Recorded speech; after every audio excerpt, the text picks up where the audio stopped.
حضرت انس رضی اللہ تعالیٰ بیان کرتے ہیں کہ نبی کریم صلی اللہ علیہ وآلہ وسلم کے زمانے میں لوگ قحط سالی میں مبتلا ہو گئے۔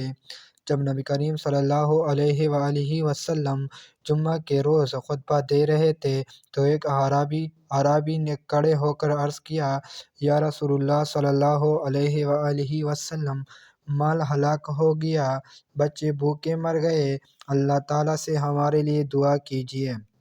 آپ صلی اللہ علیہ وآلہ وسلم نے ہاتھ اٹھائے اور دعا کی، اے اللہ ہم پر بارش برسا، کہ اے اللہ ہم پر بارش برسا۔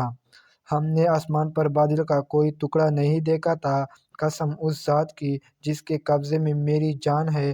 آپ صلی اللہ علیہ وآلہ وسلم نے ہاتھ کیا اٹھائے کہ پہاڑوں جیسے بادل آ گئے۔ آپ صلی اللہ علیہ وآلہ وسلم ممبر سے اترے بھی نہیں تھے کہ میں نے بارش کے قطرے آپ صلی اللہ علیہ وآلہ وسلم کی ریش مبارک سے ٹپکتے دیکھے۔ اس روز بارش برسی، اگلی روز بھی، اس سے اگلی روز بھی، حتیٰ کہ روز جمعہ تک باران رحمت خوب برسی۔